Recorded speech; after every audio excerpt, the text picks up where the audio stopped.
So hello दोस्तों, स्वागत है आप लोग का मेरे यूट्यूब चैनल हर्ष मिश्रा पे।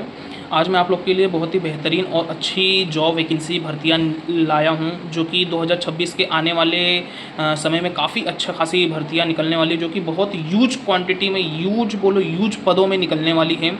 जो भी 10वीं 12वीं या ग्रेजुएशन किए हैं उन लोगों के लिए सबसे अच्छी मौका है। जो 10वीं किए हैं उन लोग के लिए भी सबसे सुंदर और बहुत ही बेहतरीन मौका आया है। BSF मतलब BSF का मतलब हो गया बॉर्डर सिक्योरिटी फोर्स। उनके तरफ से 17,000 से ज़्यादा पदों की भर्तियां निकली हुई हैं। आइए चलिए देखते हैं, जानकारी देता हूं आप लोगों की क्या क्वालिफिकेशन रहेगा, क्या एज क्राइटेरिया रहेगा, क्या एलिजिबिलिटी रहेगा, किस तरीके से रनिंग प्रोसेस और सिलेक्शन होगा। आइए स्टेप बाय स्टेप देखते हैं। लास्ट तक जुड़े रहिए मेरे यूट्यूब चैनल पर। आइए चलिए देखते हैं। सो दोस्तों, तो ये देखिए, ये है सबसे पहले तो यहाँ पर नज़र डालिए कि ऑर्गेनाइजेशन है बॉर्डर सिक्योरिटी BSF।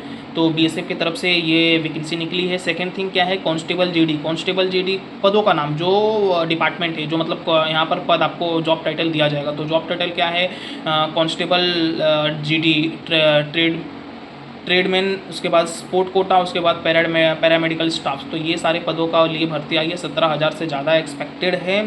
और सबसे बड़ी बात, जॉब टाइप क्या है, गवर्नमेंट सेंट्रल जॉब है, सरकारी नौकरी है आप लोग का, और फुल टाइम सरकारी नौकरी है, ये बात ध्यान रखिए। उसके बाद सबसे बड़ी बात है कि ऑल ओवर इंडिया की किसी भी कोने से, किसी भी स्टेट से लोग इसके लिए अप्लाई कर सकते हैं। आवेदन करने का तरीका है, इसमें ऑनलाइन मोड है, ऑनलाइन तरीके से आप इसको अप्लाई कर सकते हैं।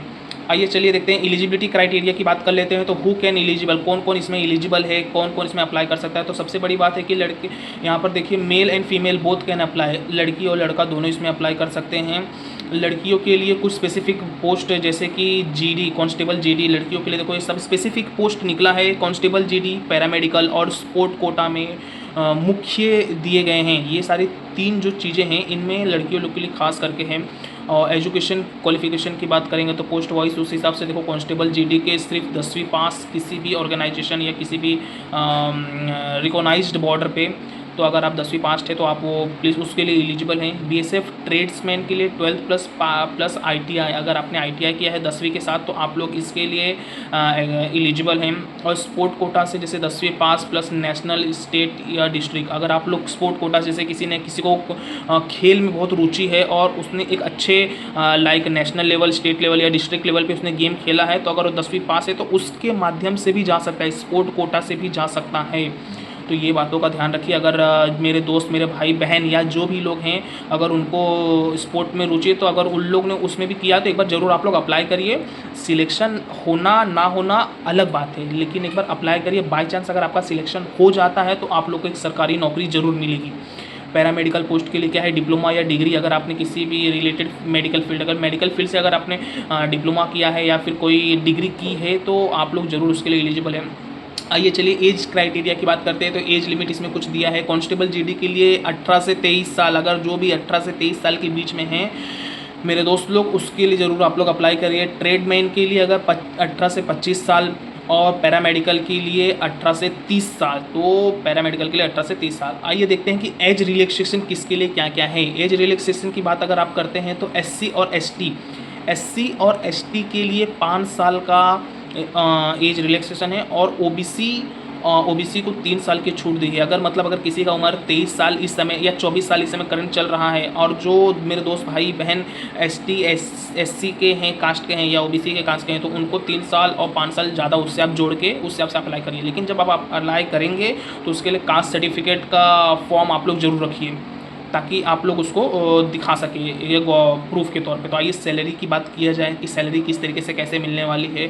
तो सैलरी बेनिफिट अगर देखेंगे तो कांस्टेबल GD ट्रेडमैन के लिए लेवल 3 का पे स्केल रहेगा, जिसमें से 21,700 से लेके 69,100 रुपया, मतलब अगर आप मोटी मोटा पकड़ेंगे तो 21,000 से लेके 70,000 तक का पैसा सैलरी आप कमा सकते हैं।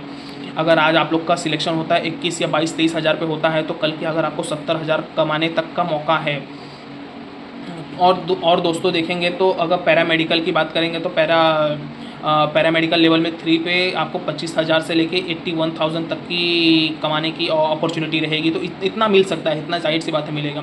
साथ ही आपको DA HR मेडिकल से फैसिलिटीज़ और पेंशन जैसे बेनिफिट भी मिलेंगे। तो जैसे अगर आपका आप लोग का जैसे कि पेंशन या आप लोग का PF, ये सारी जो चीज़ें होती हैं वो सारी चीज़ भी आप लोग को मिलेंगी गवर्नमेंट की तरफ से। तो एप्लीकेशन फीम आइए देखते हैं कि एप्लीकेशन किस तरीके से भरना है, कैसा क्या फीस रहेगा, कितने लोगों को क्या छूट रहेगा, उस हिसाब से देखते हैं। तो एप्लीकेशन फीम भरने के लिए देखिए यहाँ पर देखेंगे अगर आप तो जर्नल और OBC को 100 से 200 रुपया तक लगेगा। अगर आप जर्नल हैं या OBC हैं तो उस हिसाब से जब आप फॉर्म भरेंगे तो उसमें आप सिलेक्ट करेंगे तो वहाँ पर आपको दिखाई देगा। और ST SC और फीमेल के लिए कोई भी फीस नहीं है। हाँ दोस्तों, कोई भी फीस नहीं, आपको पैसा नहीं लग रहा है, एक बार आप फॉर्म भरिए ज़रूर। अगर सिलेक्शन हो गया तो बहुत ही अच्छी अपॉर्चुनिटी रहेगी। ये सिलेक्शन प्रोसेस की बात करते हैं तो एक रिटर्न एग्ज़ाम रहेगा, OMR बेस्ड परीक्षा रहेगी। उसके बाद पेट फिजिकल एफिशिएंसी टेस्ट रहेगी, दौड़ और जंपिंग। अगर आप दौड़ और जंपिंग में परफेक्ट रहते हैं, अगर उसमें आप अच्छा खासा कर लेते हैं तो। और उसके बाद फिजिकल स्टैंडर्ड टेस्ट रहेगी, हाई और चेस्ट मेजरमेंट रहेगा। अगर आपका चेस्ट मेजरमेंट उस हिसाब से रहेगा, ट्रेड स्किल में अगर एप्लीकेबल हो तो उस हिसाब से आपका जो ट्रेड का रहेगा तो उस हिसाब से आपका टेस्ट लिया जाएगा।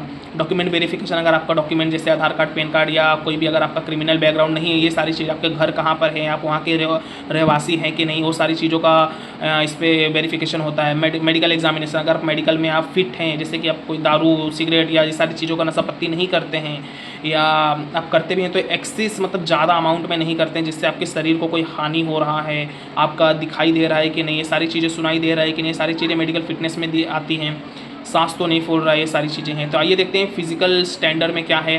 तो इसमें फिजिक्स स्टैंडर्ड टेस्ट में जो होता है PST हाईएस्ट चेस्ट वाले में क्या होता है कि अगर जैसे मेल मतलब आदमी लोग का हाईएस्ट चेस्ट का क्या है, जर्नल OBC SC के लिए 170 सेंटीमीटर, तो 170 सेंटीमीटर उनके लिए है।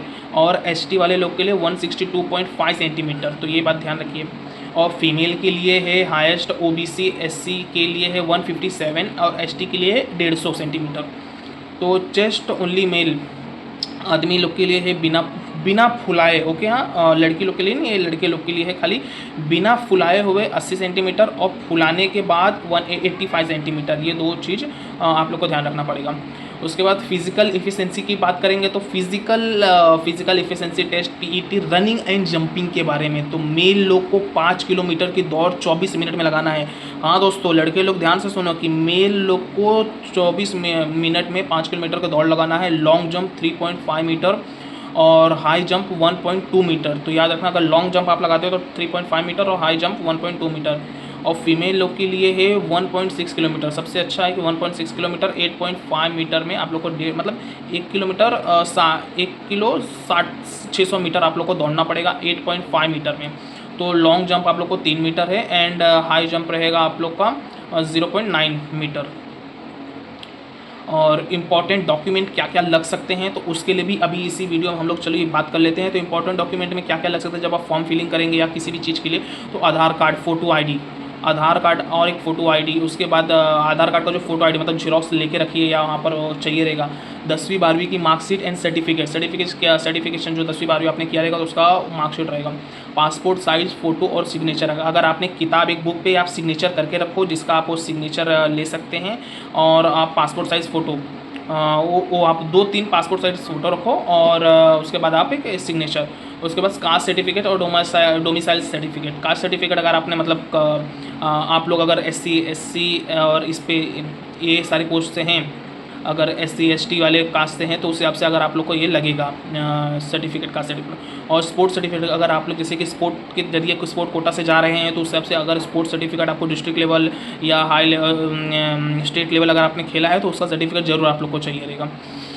तो बहुत ही आसान कंक्लूज़न देता हूँ, लास्ट में सब पूरा समरी देता हूँ। तो कंक्लूज़न करता हूँ कि आप लोग को सारी जानकारी मिल गई होगी इस भर्ती से। और ज़्यादा अपडेट के लिए ऑफिशियल वेबसाइट का विजिट, जो मैं लिंक अभी डिस्क्रिप्शन में पेश करने वाला हूँ, उस पर जाइए, उसको देखिए। और सबसे बड़ी बात कि वो जो लिंक है वो लिंक को क्लिक करिए। वहाँ पर जब भी वैकेंसी आने वाली वैकेंसी का अपडेट मैंने दिया है कि ये 2026 में आएगा, ये लिंक को आप अपने व्हाट्सएप पे अपने या क्रोम पे वहाँ पर सेव करके रख लीजिए कि जब भी इसको चेक करते रहिए। अगर आप जैसे आपने इसको क्लिक किया ऑफिशियल वेबसाइट, वहाँ पर दिखाई दे रहा है वैकेंसी, अभी तो ये दिखाई नहीं देगा, ओके समझे, अभी दिखाई नहीं देगा। इसको जब आप क्लिक करेंगे वहाँ पर जब भी वैकेंसी आता है तुरंत आप लोग बिना देर किए हुए इसको क्लिक करके इसको अप्लाई करिए, क्योंकि जितना जल्दी आप लोग अप्लाई कर सकेंगे उतना जल्दी आपका सिलेक्शन का चांस बढ़ेगा। और आप लोग को ये अप्लाई का मतलब देखते रहना पड़ेगा कि हाँ कभी आ रहा है कभी नहीं आ रहा है, ये सारी चीज़ें आप लोग को देखनी पड़ेगी। तो चलिए दोस्तों, आज का वीडियो यहीं पर ख़त्म करता हूँ। उम्मीद करता हूँ कि आप लोग को सब कुछ समझ में आया होगा।